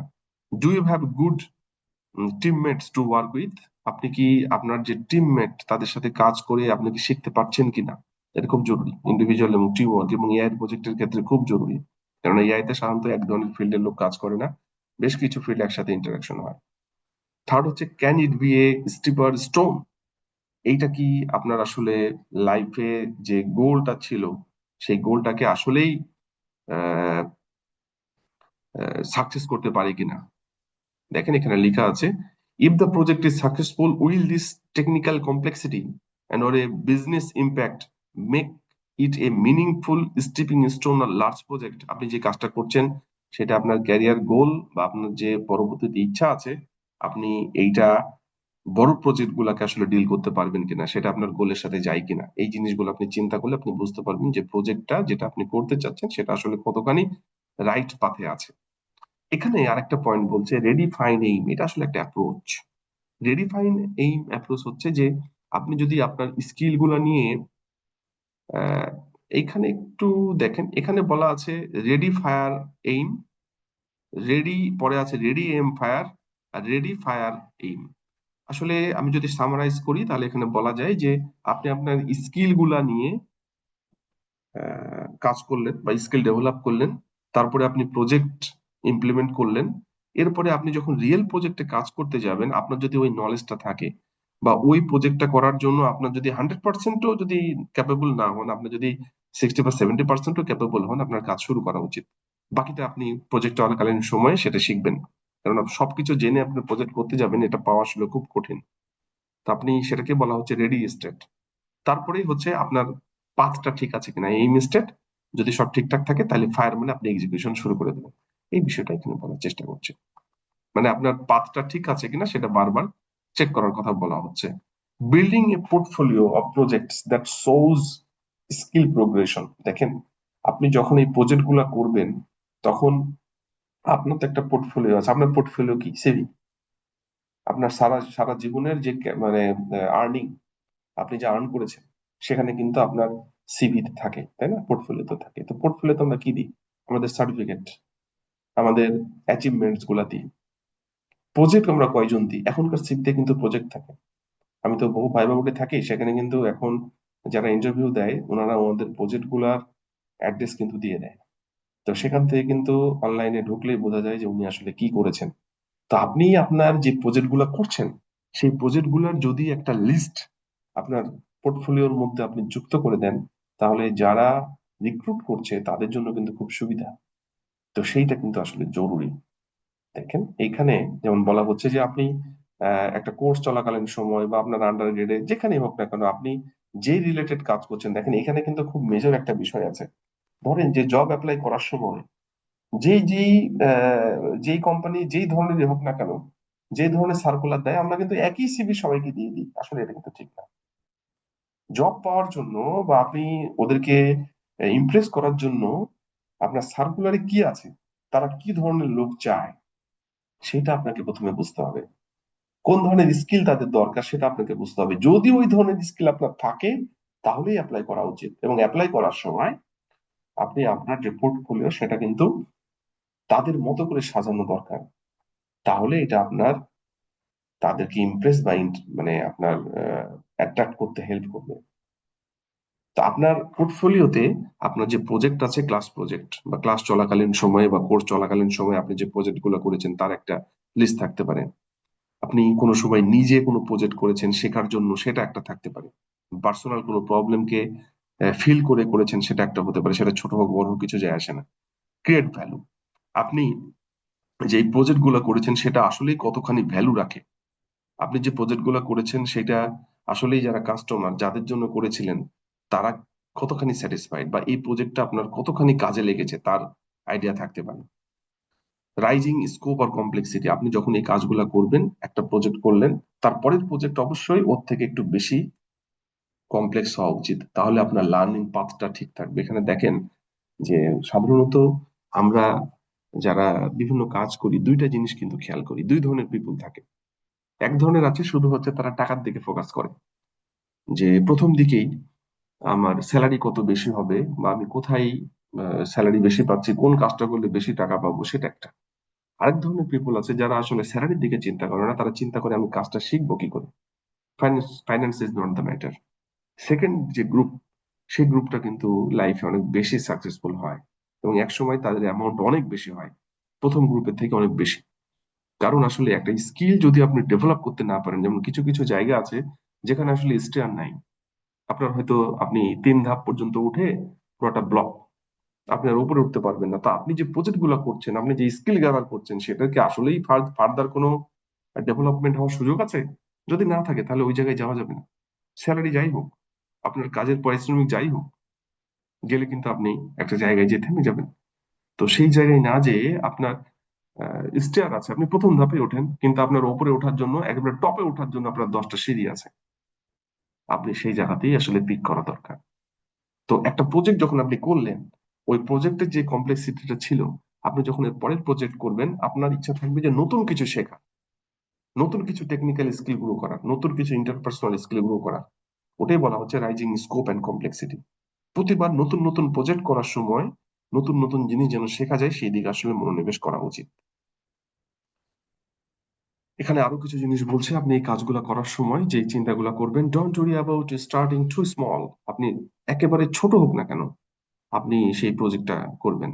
এখানে যিনি বলছেন উনি প্রথমে যে প্রজেক্টটি করেছিলেন একটা জাস্ট সাইন ফাংশন কিভাবে ডেভেলপ করা যায়, এটা ছিল আসলে প্রজেক্ট বলাই যায় না, একটা খুবই ছোট্ট কাজ। কিন্তু এখন উনি যেটা ক্লেম করছেন যে আমি এখন অনেক বড় বড় প্রজেক্ট আসলে করতে পারি। তা আসলে শুরু করা দরকার। তো সেটাই বলা হচ্ছে, কমিউনিকেশন ইজ কি। আপনাকে লোকজনের সাথে কমিউনিকেট করতে হবে। প্রজেক্ট ম্যানেজমেন্টে কিন্তু খুব বড় একটা স্কিল ছিল ইন্টারপার্সোনাল স্কিলের মধ্যে। যারা প্রজেক্ট করছে, যারা কাস্টমার সাকসেসফুল করার জন্য, আপনার নিজের ক্যারিয়ার ডেভেলপ করার জন্য communication skill is very important. Leadership is not just for managers. দেখেন, একটা প্রজেক্টে যখন আপনি কাজ করবেন, ধরেন ওই প্রজেক্টে 10 জন এমপ্লয়ি কাজ করছে, পার্সন কাজ করছে, একজন ম্যানেজার আছেন। তো ম্যানেজার কি করেন? ম্যানেজার কিন্তু ম্যানেজ করেন, প্রজেক্ট ম্যানেজার। আপনি কিন্তু কোনো পোস্টের নাই, আপনি একটা সাব ফাংশন হিসেবে কাজ করছেন। কিন্তু দেখবেন অনেক ক্ষেত্রে প্রজেক্ট ম্যানেজার না, ওই 10 জনের মধ্যে একজন, যিনি প্রজেক্ট ম্যানেজারের বাইরে, যার কোনো পোস্ট নাই, উনি কিন্তু গোটা প্রজেক্টটাকে লিড করে নিয়ে চলে যাচ্ছেন। তো আসলে এখানে যেটা বলছে যে আপনি লিডারশিপ স্কিল ডেভেলপ করা উচিত, not as a project manager. Project manager আর লিডারের মধ্যে পার্থক্য আছে। প্রজেক্ট ম্যানেজার এটা অফিসিয়াল ডেকোরাম আসলে সামলান, রুল নিয়ম কানুন এগুলা সামলান। কিন্তু প্রজেক্ট লিডার হচ্ছে, এটাকে বলা হচ্ছে সার্ভেন্ট লিডার। প্রজেক্ট লিডার তখনই হওয়া যাবে যখন একজনের ফিলিংসটা বোঝা যাবে, একজনের কি প্রবলেম হচ্ছে সে হয়তো ম্যানেজারকে বলতে পারছে না, বাট লিডার হলে কিন্তু ওনাকে বলতো। কারণ লিডার তাকে আসলে তার সঠিক পাথে নিয়ে যাবে। তো লিডার মানে আসলে সার্ভেন্ট লিডার। সার্ভেন্ট লিডার মানে হচ্ছে লিডার, কিন্তু সে আসলে স্যাটিসফাই করার জন্য তার কাজগুলা, যেমন এমপ্লয়ি, ধরলাম আমি একটা এক্সাম্পল দিই, না হলে ক্লিয়ার হবে না।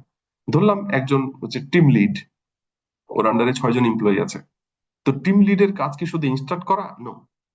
প্রত্যেকটা পার্সন, কারো যদি পার্সোনাল প্রবলেমও থাকে, তো টিম লিডের কাজ হচ্ছে তার পার্সোনাল প্রবলেমটাকে এমন ভাবে আসলে তাকে হেল্প করা, সেই জন্য তার পার্সোনাল প্রবলেমটাও ঠিক করতে পারে, এবং সে মেন্টালি স্যাটিসফাইড হয়, আলটিমেটলি তার প্রজেক্টটাকে সে আসলে রান করতে পারে, মানে টিম ওয়ার্ক যেন ঠিক থাকে। এটা কিন্তু ম্যানেজারের মধ্যে নাও থাকতে পারে, শান্ত থাকে না, প্রজেক্ট লিডারের মধ্যে থাকা দরকার। তো এখানে এটাই বলছে যে লিডারশিপ ইজ রিকোয়ার্ড, ম্যানেজারশিপ না। তো প্রজেক্ট লিডার হওয়াটা জরুরি। প্রজেক্ট লিডার হলে আপনি একটা প্রজেক্টের শুরু থেকে শেষ পর্যন্ত কিভাবে এটাকে সাকসেসফুল করতে হবে আপনি সেটা জানবেন। এই বিষয়টা এখানে মাথায় রাখা দরকার। Building a portfolio or of projects, especially one that shows progress over time from simple to complex undertaking, will be a big help when it comes to looking for a job. আপনি আপনার পোর্টফোলিওকে সাজাবেন project দিয়ে, ছোট থেকে শুরু হতে পারে, but প্রথম যে প্রজেক্টটা আপনি করলেন সেই প্রজেক্টের পরের প্রজেক্টটা যেন আগেরটা থেকে কমপ্লেক্স হয়, যেন নতুন কিছু শেখা যায়। তাহলে আপনার জন্য খুব সুবিধা হয় আপনার ক্যারিয়ার গ্রোথের জন্য। 7, a simple framework for starting your AI job search. আমরা তো প্রজেক্টের দিকে হাত দিলাম, কিভাবে পোর্টফোলিও ডেভেলপ হবে সেটাও বলা হলো। এখন কিভাবে আপনি ফ্রেমওয়ার্কটা তৈরি করবেন যেখানে আপনার জব সার্চ করতে হেল্প হবে। এইখানে একটু দেখে নিই কি ছিল, স্টার্টিং ইউর এআই জব। আপনি কিভাবে আসলে ফ্রেমওয়ার্কটা ডেভেলপ করবেন আপনার জব সার্চ করার জন্য। এইখানে খুব ইম্পর্টেন্ট একটা বিষয় আলোচনা করা আছে। আর ইউ সুইচিং রোল আর are you switching industry? Role মানে কি?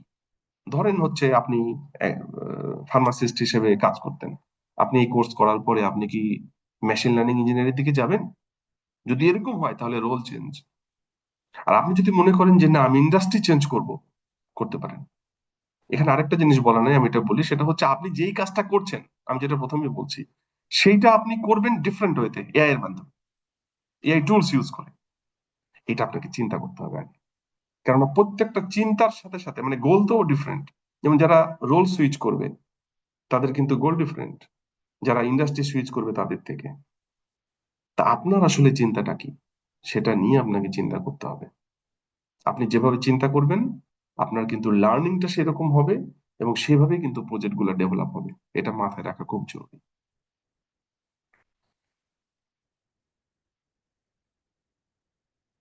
একটু দেখবেন, আমি মোটামুটি ভাবে বলছি। ওভারকামিং আনসার্টেনিটি, দেখেন, এগুলা কাজ করার সময় আসলে অনেক ধরনের আনসার্টেনিটি চলে আসে। যত সহজভাবে আসলে এখানে মানে আমরা আলোচনা করছি, বিষয়টা এরকম না। কারণ অনেক ক্ষেত্রে কিন্তু এক্সাক্ট ডিসিশনটা নেওয়া যায় না। তো সেই ক্ষেত্রে কি করা যাবে? যদি এরকম হয় যে অল্টারনেটিভ কোন দিকে যাওয়া যাবে বোঝা যাচ্ছে না, আনসার্টেনিটি অ্যারাইজ করছে, তখন আপনি কি করতে পারেন? এক নম্বর হচ্ছে, দেখেন, make a list of possible scenarios acknowledging that I don't know which will come to pass. যখন আমি দেখবো যে কোন দিকে যাওয়া যায়, বা যাওয়া উচিত, আমি বুঝতে পারছি না, আমি সবগুলা সিনারিও, যতগুলা পসিবল সিনারিও আছে, সবগুলা আমার সামনে নিয়ে আসবো। তারপরে create a plan of action of each scenario, প্রত্যেকটার জন্য আলাদা আলাদা প্ল্যান তৈরি করা, যে এটা হলে কি হবে, ওইটা হলে কি হবে, এরকম। যদি চারটা পার্ট থাকে, চারটার জন্য ডিফারেন্ট প্ল্যান। থার্ড হচ্ছে, start executing action that SIM reasonable. আপনার কাছে যেই প্রবলেম যেভাবে আসবে, যেটা আপনার কাছে সহজ মনে হচ্ছে, বা যেটা করা সহজ বলাটা ঠিক না, যেটা করা উচিত মনে হচ্ছে, আপনি সেটা করবেন। Review scenario and plan periodically as the future comes into focus. যখন আসবে প্রবলেম গুলো, আপনি সামনের দিকে ফোকাস করে করে কাজ করতে থাকবেন। মানে আসলে adaptive approach, career development adaptive approach আপনাকে সলভ করতে হবে, ওটা এখানে বলা আছে। Chapter 8, using informational interviews to find the right job. This is very very important part. Informational ইন্টারভিউটা কি? আমরা সাধারণত ইন্টারভিউ বলতে কি বুঝি?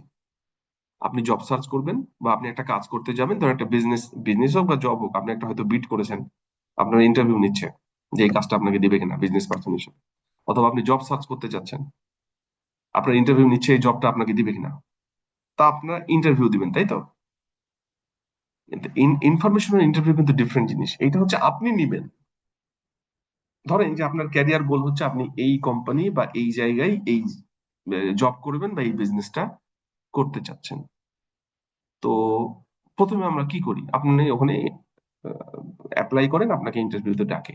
কিন্তু যদি একটু ডিফারেন্ট ওয়েতে চিন্তা করি, যে ঠিক আছে, ইন্টারভিউতে যাওয়ার আগে আমি যেই কোম্পানিগুলাই কাজ করতে চাচ্ছি, বা যেই রিলেটেড কাজ করতে চাচ্ছি, ওইখানকার যারা ওই কাজে সাকসেসফুল, বা যারা জবটা দিবেন, ওই রিলেটেড পিপল, ওনাদের কাছ থেকে যদি আমরা জেনে নিতে পারি যে কোন কোন স্কিল গুলা বা কোন কোন কোয়ালিটি গুলা আমার থাকা দরকার ছিল, তাহলে কেমন হইতো? This is called informational interview. মানে আপনি জবে যাওয়ার আগে আপনি আপনার মধ্যে কোন স্কিল গুলা থাকা দরকার, বা কোন বিষয়গুলা জানা দরকার, সেগুলা তাদের কাছ থেকে একটা শর্ট ইন্টারভিউ এর মাধ্যমে ওনাদের কাছ থেকে যদি জেনে নেওয়া যায়, তাহলে বেটার। আপনি যে জায়গায় জব করছেন তার কাছ থেকেই জানতে হবে, বা করতে চাচ্ছেন তার কাছ থেকেই জানতে হবে, নট নেসেসারি ওই রিলেটেড যে কোম্পানি বা ওই রিলেটেড যে প্রফেশনাল পার্সন, তাদের কাছ থেকে আপনি জেনে নিতে পারেন। তাহলে আপনি কিন্তু আপনার ক্যারিয়ার গ্রোথটাকে সামনের দিকে খুব দ্রুত এবং জব পাওয়ার জন্য বা কাজ পাওয়ার জন্য সুবিধা হবে। এটাই হচ্ছে ইনফরমেশনাল ইন্টারভিউ। আপনি তাদের সময় নিয়ে 15 মিনিট, 20 মিনিট, আধা ঘন্টা, 1 ঘন্টা, যেভাবে পারা যায় তাদের কাছ থেকে জানা, যে আসলেই কি করা যেতে পারে আপনি যা চাচ্ছেন সেটার জন্য, প্রফেশনাল পার্সনদের কাছ থেকে। এটা দেখবেন, আমি বললাম মোটামুটি ভাবে। Finding the right AI job for you. আপনার এরপরে আপনাকে যেটা করতে হবে, আপনার জন্য যে সুইটেবল জব, সেইটা আপনাকে খুঁজে বের করতে হবে। জব মানে শুধু চাকরি তা কিন্তু না, business is also a job.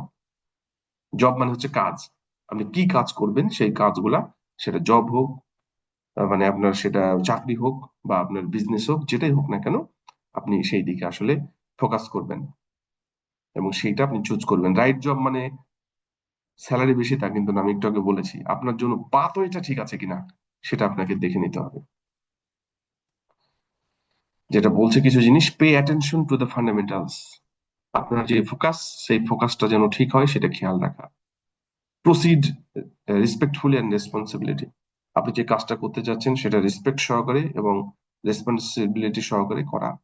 Choose who two work with. আপনি কাদের সাথে কাজ করছেন সেটা কিন্তু জরুরি। আপনি যদি একটা টিমের সাথে কাজ করেন, বা আপনার আহ, যারা এই ফিল্ডে কাজ করছে তারা যদি খুব অ্যাক্টিভ হয়, আপনি কিন্তু অটোমেটিকলি অ্যাক্টিভ হতে বাধ্য তাদের সাথে থেকে। তারা যদি লার্নিং করে প্রতিদিন 8 ঘন্টার মধ্যে 2 ঘন্টা, আপনিও কিন্তু তাদের সাথে সাথে লার্ন করবেন। আর তারা যদি এগুলোর মধ্যে না থাকে, তাহলে কিন্তু করবেন না। দেখবেন যে যারা যে ধরনের পিপুল, সেই ধরনেরই ফ্রেন্ডশিপ সার্কেলটা পেয়ে যায়। এটা কিন্তু আসলে তার চাওয়ার জন্যই হয়েছে। তো যেটা বলা হচ্ছে, আপনি ওই ক্যারিয়ার পাথের জন্য ওই ধরনের একটা কমিউনিটি কিন্তু চুজ করা দরকার, যেখানে আপনি কাদের সাথে থাকছেন সেটা জরুরি, যেন আপনার ক্যারিয়ার গ্রোথটা ঠিক থাকে। Get help from your community. আপনি কমিউনিটি থেকে হেল্প নিতে পারেন, এটা কিন্তু খুব জরুরি। কারণ আপনি আপনার রাইট পাথে আছেন কিনা, আপনার একটা প্রবলেম হচ্ছে, প্রবলেমটা কিভাবে ঠিক করবেন, আপনার নেটওয়ার্কিং দরকার। আপনার বিভিন্ন কাজের জন্য আপনাকে যেমন লোকজন হায়ার করবে, আপনিও কেউ লোক হায়ার করতে হবে। তো এই জিনিস যদি না থাকে, আসলে এই নেটওয়ার্কিং যদি না থাকে, তাহলে কিন্তু খুব প্রবলেম। তো কমিউনিটির সাথে যুক্ত থাকতে হবে, হেল্প নিতে হবে, হেল্প করতে হবে। Keys to building a career in AI. আপনি যে ক্যারিয়ারটাকে বিল্ড করবেন এআই তে, এটার জন্য কি কি হতে পারে, ওপরে সবগুলা টার্মই বলা আছে। তারপরেও কিছু জিনিস যেগুলো মাথায় রাখা খুব জরুরি। একটু আগে বললাম টিম। আপনি যখন লোকজনের সাথে কাজ করবেন, আপনার লিডারশিপ রোল তৈরি হবে, লিডারশিপ ক্যাপাবিলিটি তৈরি হবে ইন্ডিভিজুয়াল কাজের থেকে। একা একা প্রজেক্ট করা কিন্তু বুদ্ধিমানের কাজ না। আপনি যখন আপনার রিলেটেড লোকজনের সাথে কাজ করা শুরু করবেন, আপনি যখন আপনার মাইন্ডের লোকজনের সাথে, আপনার ক্যারিয়ার গোলের সাথে যায় এমন লোকজনের সাথে কাজ করা শুরু করবেন, আপনার নিজস্ব এবং হচ্ছে টিম বিল্ডিং, যেটা সেলফ ওয়ার্ক এবং টিম বিল্ডিং, এই দুই কাজে আপনার কোয়ালিটি ডেভেলপ হবে। আপনি কিন্তু আলোচনার মাধ্যমে অনেক জটিল জিনিসকেও সহজ করে ফেলতে পারেন।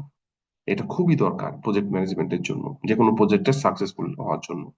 সেকেন্ড হচ্ছে নেটওয়ার্কিং, যেটা বললাম, আপনার নেটওয়ার্কটা অনেক স্ট্রং থাকতে হবে। আপনি কাজ করার জন্য একটা প্রজেক্ট কিন্তু একজন করতে পারেন, একটা টিম ওয়ার্ক। এই টিম ওয়ার্কের এই কারণে এখনকার প্রজেক্ট গুলো তো আরো ভার্সাটাইল প্রজেক্ট। একটা কাজ করলে হয় না, মাল্টি ডাইমেনশনাল কাজ করতে হয়, এবং তার জন্য মাল্টিপল স্কিলের লোক লাগে। তা আপনার যদি নেটওয়ার্কিং না থাকে, তাহলে কিন্তু বিপদ হয়ে যাবে। আপনি কিন্তু ভালো সাকসেসফুল প্রজেক্ট ম্যানেজার হতে পারবেন না, সেটা যে কোনো প্রজেক্ট আপনি করেন না কেন। আর এআই জন্য তো খুবই জরুরি, আর এত চ্যালেঞ্জিং একটা ফিল্ড। তো সেই কারণে নেটওয়ার্কিংটা অত্যন্ত গুরুত্বপূর্ণ। জব সার্চ, আসলে নেটওয়ার্কিং থাকলে, কমিউনিটির সাথে যুক্ত থাকলে, আপনি স্কিল্ড পার্সনদের সাথে যদি কাজ করতে থাকেন, জবের আসলে শেষ নাই। আপনাকে লোকজন ডেকে আসলে মানে কাজ দেওয়ার জন্য খুঁজবে, আপনি সময় পাবেন না, আপনি বলবেন যে সরি, আমি কাজ করতে পারছেন। এটাই হয়, এটাই রিয়েলিটি। তো আমার মনে হয় একটু কোয়ালিটি গুলো এনহ্যান্স করা দরকার। পার্সোনাল ডিসিপ্লিন, আপনার নিজের কিন্তু ডিসিপ্লিন থাকতে হবে। এখানে যেটা বলছে দেখেন, few people will know whether you spend your weekend learning or being watching TV. আপনি আসলে কি করতে চান উইকেন্ডে? আপনি কি লার্নিং এর মধ্যে যাবেন, না আপনি হচ্ছে এন্টারটেইন করে পুরো সময়টাই শেষ করবেন? তো এন্টারটেইনও দরকার আছে, এন্টারটেইনমেন্ট না হলে প্রবলেমও আছে। কিন্তু আপনি কিভাবে যেতে যাচ্ছেন, এটা কিন্তু আপনার পার্সোনাল ডিসিপ্লিনের উপরেও ফোকাসড আছে। তো এই বিষয়টা খেয়াল রাখা। অ্যালট্রুইজম, এইটা কি? এটা আসলে, এটার বাংলা মিনিং হচ্ছে পরস্বার্থপরতা। এইটা হচ্ছে যে যখন আপনি আপনার ক্যারিয়ারকে ফোকাস করবেন, আপনি যখন ক্যারিয়ারের সাথে কাজ করতে যাবেন আপনার, তখন অন্যকেও কিন্তু হেল্প করার অভ্যাস থাকতে হবে। একা একা কিন্তু বেশি উপরে যাওয়া যায় না। আপনি যদি 10 জনকে সাথে নিয়ে যান, তাহলে কিন্তু সবাই একসাথে উপরে ওঠে। আপনি যখন একটা কাজে আরেকজনকে হেল্প করবেন, ও কিন্তু আপনাকে হেল্প করবে। এখন দুইজন ধরেন, দুই ফ্রেন্ড একসাথে যাচ্ছেন, একজন আরেকজনকে হেল্প করছেন, তাহলে কিন্তু দুইজন নিজে তো বেনিফিটেড হচ্ছেন, আরেকজনের হেল্পটা পেয়ে আপনি আরো বেনিফিটেড হচ্ছেন। এই কারণে কিন্তু আমরা কাজ করার সময়, যিনি করবেন উনি তো করবই, তার সাথে আরেকজনকে, বা নট অনলি একজন, আসলে অন্যকেও হেল্প করা উচিত। এটা সবার জন্য ভালো, নিজের জন্য ভালো, সোসাইটির জন্য ভালো, আলটিমেটলি কমিউনিটিটা ডেভেলপ হবে। এবং এটা আসলে একটা ভালো প্রজেক্ট এবং ভালো মানুষ হতে আমাদেরকে হেল্প করবে সোসাইটির জন্য। তো এটা দরকার। Chapter 11, overcoming, overcoming impostor syndrome. এইটা খুবই ইম্পর্টেন্ট। এইটা হচ্ছে, প্রথমে একটু বলেছিলাম যে আমরা যখন এই নতুন টেকনোলজি কি হবে ফিউচারে, আমরা কিন্তু এখনো অনেকেই ভালনারেবল হয়ে আছে যে কি হতে যাচ্ছে। এখন আপনার এই কাজগুলা করার সময় আপনাকে কিন্তু হচ্ছে মাথায় আসবে যে এটা করলে আসলে কি হবে, এটা করলে আসলে কি হবে, এরকম করতে করতে আপনি কনফিউজড হয়ে যাচ্ছেন। তো এইটা আসলে হওয়া যাবে না। আপনাকে প্রথমে যথেষ্ট পরিমাণ ফিজিবিলিটি অ্যানালাইসিস করে আপনি কি করছেন সেটা আপনাকে প্রথমে মাথায় নিতে হবে। এবং সেইটা আপনি যে করছেন, এটা কনফিডেন্স সহকারে, আপনার ফেয়ার ছাড়া, কোনো রকম ভীতি ছাড়া আপনাকে করতে হবে। যদি আপনি সেটা করতে পারেন, সেইটা খুব ভালো। আপনার এই ইম্পোস্টার সিনড্রোম এটা অ্যাভয়েড করতে হবে, তাছাড়া কিন্তু প্রবলেম। এটার জন্য যেটা দরকার, আপনার একটা মেন্টর দরকার। আপনাকে সুপারভাইজ করতে পারে, আপনি যে ফিল্ডে কাজ করছেন সেইটা সহচর্যে থাকতে পারলে খুব ভালো, অন্তত প্রথম দিকে। তারপরে আপনি আস্তে আস্তে প্রজেক্ট করতে থাকলে আপনি নিজেই বুঝতে পারবেন যে কোন দিকে যাবেন। তো এটা মোটামুটি অনেকেরই প্রবলেম, যে ক্যারিয়ার পাথটা কেন যে আমরা যে নিতে চাচ্ছি সেটা কি আসলে আমাদের জন্য ভালো হবে, না এটা ঠিক হবে কিনা, না ভুল হচ্ছে, না আরো ভালো কোনো পাথ ছিল। তো এইটা নিয়ে আলোচনা করা হচ্ছে যে আমরা যে কাজটা করব সেটা অবশ্যই মেন্টরের আন্ডারে কনফিডেন্স সহকারে ফেয়ার ছাড়া কাজগুলো করার চেষ্টা করব। আর আরেকটা বিষয় হচ্ছে যে যেই প্রজেক্ট আপনি চুজ করবেন, অনেকে চিন্তা করে এই প্রজেক্ট থেকে আরো ভালো হতে পারতো, আরো ভালো হতে পারতো। তা আপনি তো লাইফে একটা প্রজেক্ট করবেন না, অনেক প্রজেক্ট করবেন, একটা শুরু করা হোক, তারপরে দেখা যাবে। তবে ওটা শুরু করার আগে অবশ্যই চিন্তা ভাবনা করে এটা আপনার ফোকাসড হয় কিনা, আপনার ক্যারিয়ারের সাথে যায় কিনা, সেগুলা আপনাকে চিন্তা করতে হবে। এই মোটামুটি এই বইয়ের জিনিসপত্র। আর এখানে যেটা আছে সেটা হচ্ছে জাস্ট কিছু আহ কথাবার্তা বলা আছে যে আসলে আমরা কি করতে পারি আমাদের ক্যারিয়ারে, এখানে সময় নিয়ে যে একটা কথাবার্তা বলা আছে। তো যাই হোক, আমরা মোটামুটি ভাবে এই বইতে যেটা দেখলাম, আমাদের ক্যারিয়ারটা আমরা কিভাবে ডেভেলপ করতে পারি, স্পেশালি এআই প্রজেক্টের ক্ষেত্রে। আমরা যখন এআই প্রজেক্ট ম্যানেজ করব, আলটিমেটলি আমরা কিভাবে করব সেটার একটা ডিটেলস আইডিয়া এখানে দেওয়া আছে। আমি একটু কন্টেন্ট দেখে সামারাইজ করি আমরা যেগুলো দেখলাম। 3 steps of career growth. Second ছিল learning technical skill for a promising AI career. কি কি টেকনিক্যাল স্কিল দরকার, কি কি আমাদের শেখা দরকার, ম্যাথ কতটুকু জানা দরকার, কোন কোন জায়গাগুলোকে হিট করা দরকার, তার একটা আইডিয়া দেওয়া আছে হালকাভাবে। Chapter 3, should you learn math to get a job in AI? Math কি খুবই গুরুত্বপূর্ণ এআই শেখার জন্য, বা কার জন্য কতটা গুরুত্বপূর্ণ সেটা বলেছি। Chapter 4, scoping successful AI project. একটা এআই প্রজেক্টকে সাকসেস করার জন্য কি দরকার সেটা বলা হয়েছে। Chapter 5 finding projects that complement your career goal. সেই প্রজেক্টগুলোকে চুজ করা আপনার ক্যারিয়ার গোলকে সেটা স্যাটিসফাই করবে। Chapter 6, building A portfolio of projects that show your skill progression. আপনি আপনার পোর্টফোলিওটাকে কিভাবে সাজাবেন প্রজেক্ট দিয়ে, যেন আপনার স্কিলকে ফোকাসড করার চেষ্টা করে। 7 চ্যাপ্টারে এই simple framework for starting your AI job search. আপনি এআই জব সার্চের ক্ষেত্রে কি কি কাজ করতে পারেন তার একটা ফ্রেমওয়ার্ক নিয়ে কথা বলা ছিল। 8 হচ্ছে using informational interview. This one is very important, করতে পারলে খুব ভালো। যে আপনি যেই ধরনের কাজ চান ওই রিলেটেড যারা এক্সপার্ট তাদের ইন্টারভিউ নেওয়া, আপনার মধ্যে কি আছে কি নাই, যেগুলা নাই সেগুলাকে ইনহ্যান্স করার একটা সুযোগ তৈরি হবে। Chapter 9, finding the right AI job for you. আপনি রাইট এআই জব পাওয়ার জন্য কি করতে পারেন। Chapter 10, keys to building a career in AI. আপনি এআই ক্যারিয়ার ডেভেলপ করার জন্য যে কি পয়েন্ট গুলো আছে সেগুলো ফোকাস করা। লাস্ট চ্যাপ্টারে আমরা দেখলাম যে কিভাবে আমরা ইম্পোস্টার সিনড্রোমকে ওভারকাম করতে পারি। একজন মেন্টরের আন্ডারে আপনাকে প্রথম থেকে অন্তত মিডিয়াম লেভেল পর্যন্ত থাকা খুব জরুরি, তাহলে আপনার জন্য সুবিধা হয়, আপনার অন্তত এই জায়গাগুলো দূর হবে, যেন আপনি কনফিডেন্স সহকারে ফেয়ার ছাড়া কাজগুলো করতে পারেন। এই ছিল মোটামুটি আমাদের ক্যারিয়ার ডেভেলপমেন্টটা এআই তে কেমন হতে পারে তার জন্য আমরা আলোচনা করলাম, এবং আমরা হচ্ছে এই বইটা দেখে আলোচনা করেছি। আমার মনে হয় বুঝতে পেরেছেন। Thank you.